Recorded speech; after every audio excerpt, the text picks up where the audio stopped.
J'ai dit de papa dit Dobota la makambuba chinois bazo sala na mboka na biso. On a ebisa bino to la muka biso ba congolais. Concasseur, c'est-à-dire que awa bazali ko sala mabanga nyonso bozali komona. Bakayas o nyonso bozomona. Bota la Chine voilà.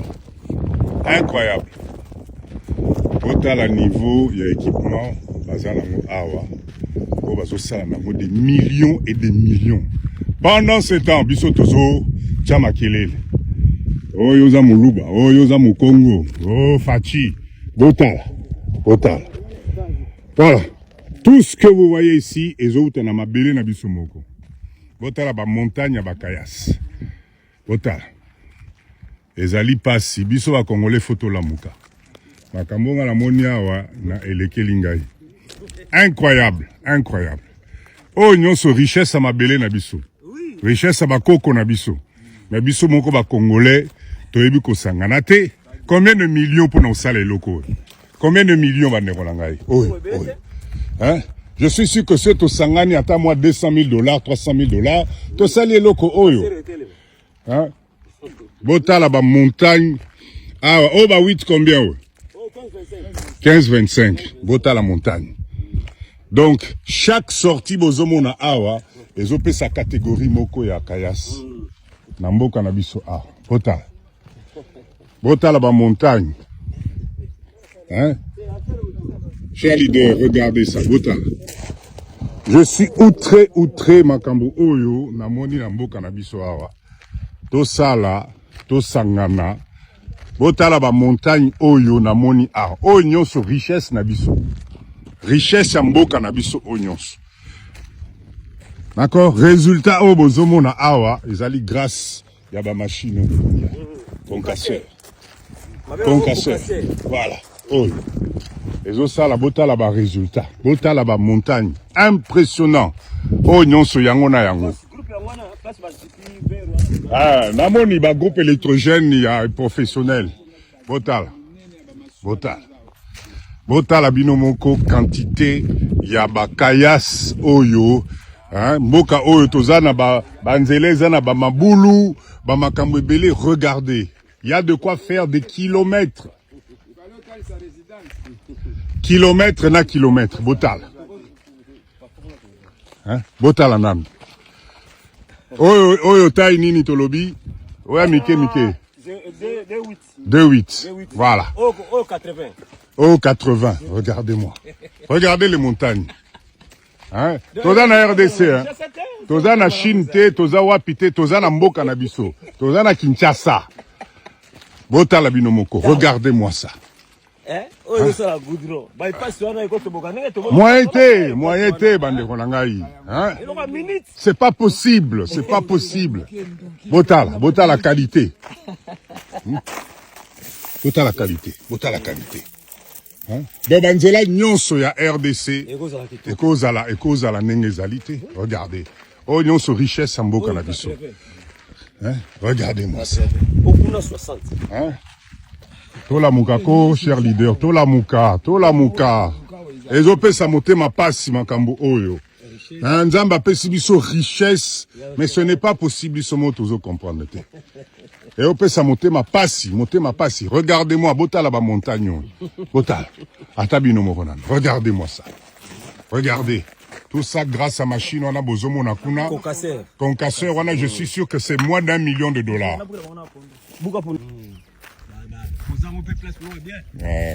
Bino nyonso bazotala bino. Na ndenge ozoya. Bazomona bino.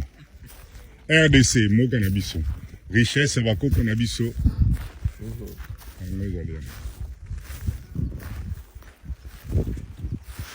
Alors tozo sur la boba chinois ba ye ba sali résidence na bango. Bango na kona likolo, regardez-moi ça. Bien clôturé. Ba fandi na bango. Bazo sala mbongo na RDC na mboka na biso. Voilà. Ils sont chez eux. Voilà. Bota la bino nyonso. Non, epesi pasi makasi.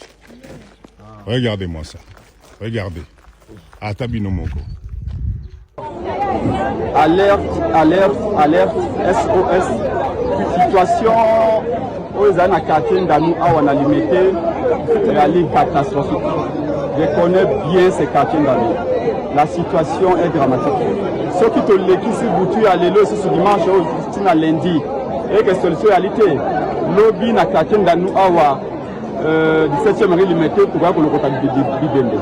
Depuis Mboule Beta qui me lobby jusqu'à dimanche matin, la situation est dramatique. Nous devons comment la population va tenir comme moyen de transport.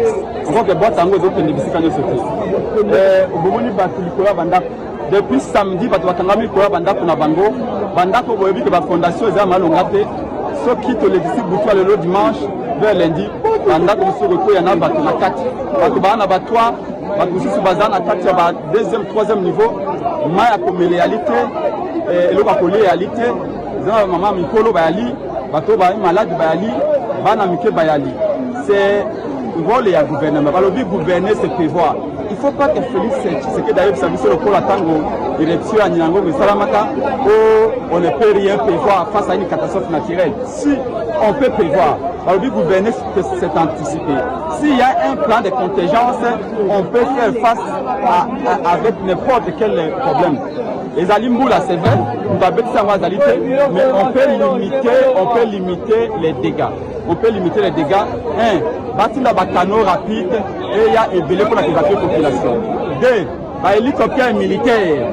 Hélicoptère militaire, où il y a un endolo à Batinda Yango, il y a un plan général, photographie générale de la situation. Pour que vous fassiez un canot information, il faut pas que les gens évacuent. Parce que pendant que nous sommes, continuer à monter. Pendant que c'est beaucoup plus fragile que Bamoussous. C'est ça demande au principal parce que le barreau je suis ici sur les quartiers d'Anou. Na 17e Marie limité, c'est là où j'ai grandi, je connais bien les lieux. Mais c'est Félix Tshilombo en 2019, on a Jekoko, à lui Baza Kotonga, Dig Awa. Mais Dig Ango Baza Kobaka, ma Bangatino Lelo, rien n'a été fait et nos compatriotes souffrent. Il faut Bembe Salama, tu as représenté ma condoléance. Je pense que moi, j'alerte. Il est très important qu'on intervienne aujourd'hui. À quoi sert le pouvoir? Pourquoi nous avons le pouvoir? Ils apprennent à Bolamou. Ils apprennent à intervenir. Vous avez une consultation, vous avez marché, galerie Mongo, vous tandi, vous prix à bloc mon réalité. Laissez d'abord les consultations, venez sauver des vies. Bâton de roboter bino lobby. Si les lobaza bakoufi, vous avez roboter bino athée. Donc j'alerte à partir de cette mairie, un pouvoir qui ne répond plus aux attentes du peuple, ce pouvoir-là doit partir, ce chef-là doit dégager. Et la population m'a appelé de partout. Il n'y a pas qu'ici, 7e rue, il y a aussi Petro Congo. Petro Congo Mbatou et Zakoginda. Nous sommes à plus de 15 et 17 mois, na Kisasa Mobimba, y compris dans Mongafula. Ceux qui te l'allent, les lots alimentaires à 17e rue, bâtiment de bacano rapidité, on a bacano, on a reçu batute, bâtiment de hélicoptère militaire, lobby n'a boutu de 10 mois, 15 mois à lobby, et puis après, le baono, pour que nous ressemblons l'ensemble. Non, nous avons appelé ça Maïle, venez sauver des vies. La responsabilité appartient à M. Félix Tshilombo. Si les gens meurent, c'est lui le responsable parce que c'est lui qui n'agit pas. En ce moment, il est chez lui. Au lieu de descendre sur le terrain, donner des solutions. Bon, les alliés dans l'État. Qu'est-ce qui manque? Il y a quand même un maille d'abord pour sauver le bateau. Envoyer de l'eau. Demandez à tout le monde, même à Libanais, ceux qui vont tout aussi dans le Koyiba, vous savez, les Libanais, ils ont bâti dans nos bacs, maille, maille, gratuitement. Vous dans les canaux, les Libanais ont des canaux gonflables, parce que le canot, ça c'est un canot, ça. Donc il y a trop de risques. Il y a trop de risques. Ça, c'est pas ça. Et partout, depuis le samedi jusqu'à ce dimanche, bande qu'on a vu, là pour vivre dans la passe. Alors, s'il vous plaît, bateau y a bonne volonté, pour que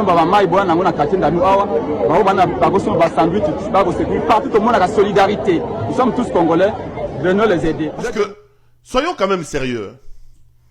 Quand Perrault parle, vous dites Perrault. Le gouverneur de la ville-province de Kinshasa, Bob l'éponge alias Daniel Bumba. Yewana, Bob l'éponge. Avant que je ne vous dise 2-3 mots, laissez-moi vous exprimer ma désolation. Rien que quand Bob l'éponge ouvre la bouche, vous comprenez que rien de bon ne peut sortir de cet homme. Il rentre dans la lignée des incompétents, des frappeurs. Yami Yibi, Obali ko accompagner mon Yibi en chef comme on a Félix Antoine Tshisekedi Tshilombo. Bob l'éponge. un grand frappeur, un incompétent. Parce qu'il n'a même pas encore commencé le travail, mais il a déjà entamé le service d'endetter la ville de Kinshasa. Rappelez-vous qu'il y a eu des problèmes ici, où il n'avait même pas encore été investi par l'Assemblée provinciale, mais il avait déjà entamé des démarches pour endetter de près de 300 millions la ville-province de Kinshasa. Donc, Ecomakop, chacun qui vient à la tête de la ville de Kinshasa, il s'organise à Zuba Nyongo, allez, Akimi Asundoli. Bob l'éponge, alias Daniel Bumba, est dans cette même logique. Bob l'éponge que vous voyez. Quinois, nous sommes mal barrés.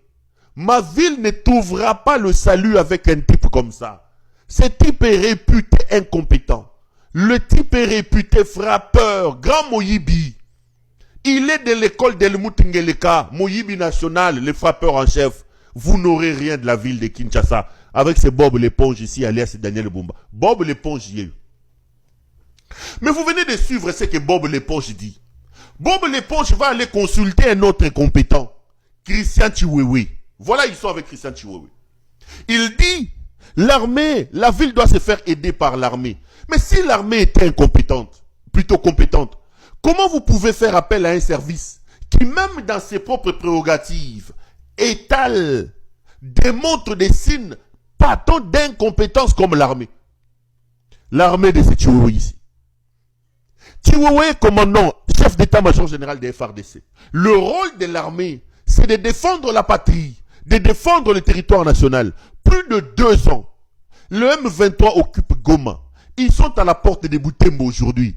Ce Chiwewe ici est incapable de nous récupérer une seule localité. Une seule localité. C'est la preuve justement de son incompétence et même de l'armée qu'il dirige. Si, dans ses missions régaliennes, dans ses missions constitutionnelles, Chiwewe et son armée se démontrent incompétents,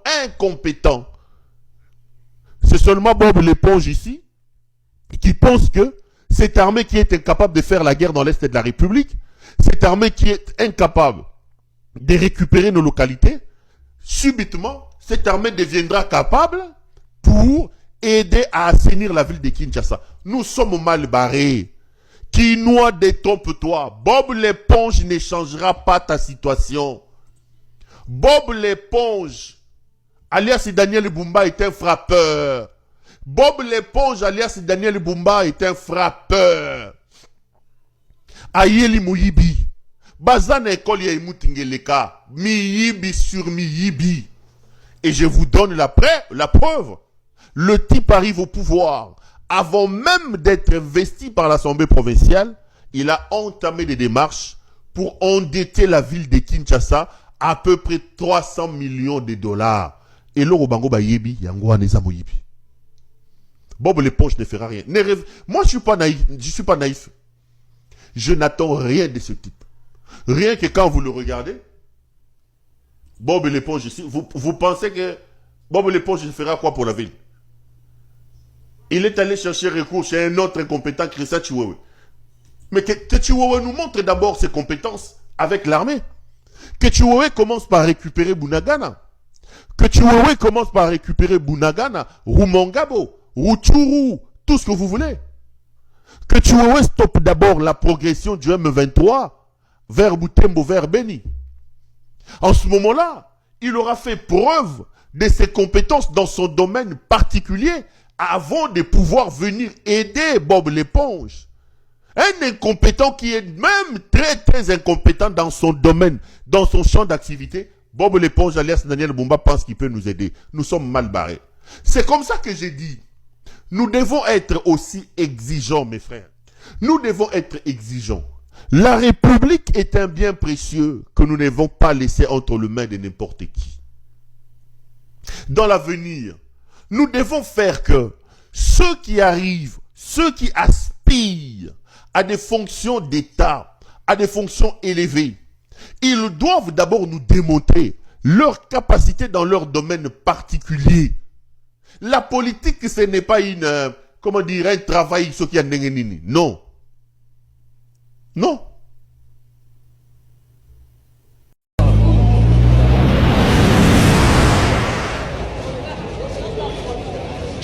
Congo, Congo nde mboka, Congo, mboka ya Bangkoko.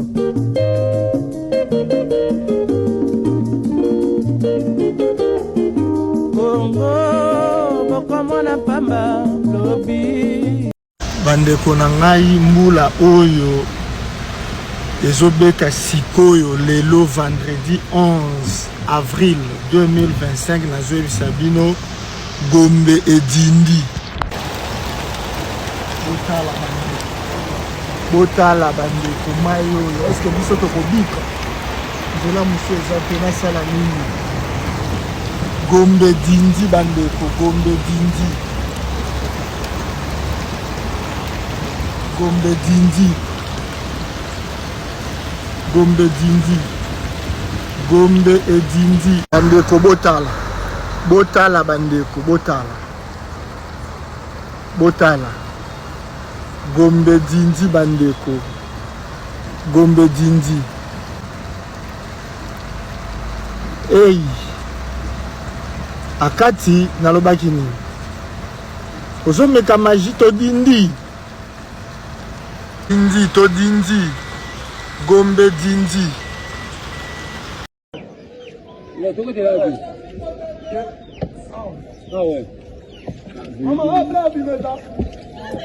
Jela wana kuna place wana na tunnel wana kota Canal Plus. Keba tol. N'entre oyo. Benda ata poto wana place wana lela.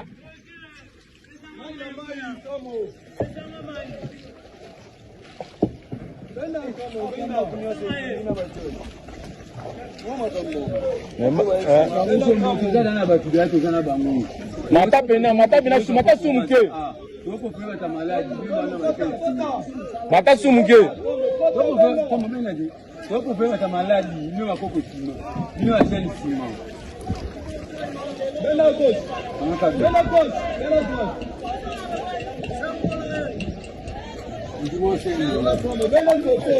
Malembe hapo na équilibre benda kabego aside kuna pepe so passe. Ha?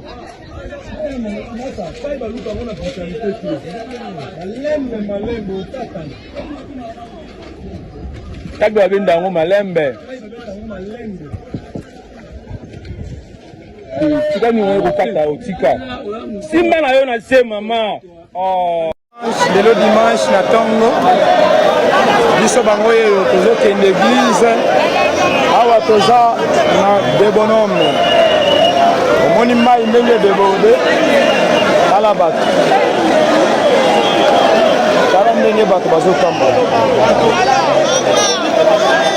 ngai wana na kati ya mai oyo ngai na mai moni tala mai ebandi banda so de moto de bonhomme.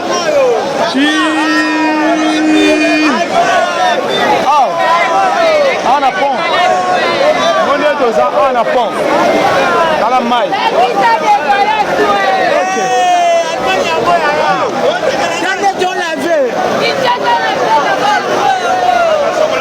Moniango, nazana mai.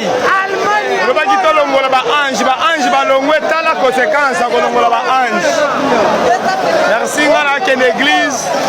Mais tala mai. Mai tina loketo.